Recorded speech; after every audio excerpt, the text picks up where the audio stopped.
దేశం నాకు ఏమి ఇచ్చింది కాదు, ఈ దేశానికి నా యొక్క శరీరం ఈ మట్టిలో కలిసిపోయే ముందు నేనేం చేస్తున్నాను, ఈ దేశానికి నేనేమిస్తున్నాను ఒకే ఒక్క భావంతో ఎందరో మహానుభావులు జీవించారు. అటువంటి మహానుభావులు అబ్దుల్ కలాం ఒకరు. కాబట్టి అటువంటి భావం ఎలా వచ్చింది? ఆయన యొక్క గురువు ద్వారానే అభ్యసించాడు. అందుకే మొట్టమొదటి గురువు తల్లిదండ్రులైతే తర్వాత తనకి జీవితాన్ని ఒక పాఠాల ద్వారా ఒక సన్మానంలో నడిపించేది రెండేది గురువే. తన తల్లి అటువంటి మన సంతానం అయితే తిరిగి చాలినటువంటి సందర్భంలో ఇటువంటి తరుణంలో తన యొక్క తల్లికి ఆహారం లేకపోయినా అబ్దుల్ కలాంకి దొంగచాటుగా పెట్టినటువంటి రోజులు ఎన్నో ఉన్నాయి.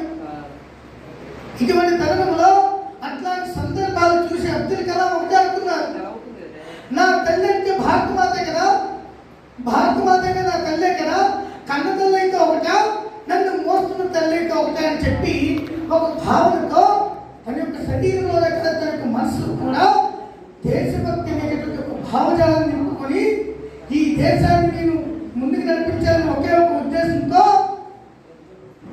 దేశభక్తి భావజాలతో కూడుకున్నటువంటి తన పూర్తి జీవితాన్ని కూడా ఈ దేశం బాగుంటేనే మేమంతా బాగుంటాం, కాబట్టి ఈ దేశం బాగోవాలంటే ఈ దేశానికి పట్టుకోమనేటువంటి రైతులు ఎంత అవసరమో యువత కూడా అంతే అవసరం.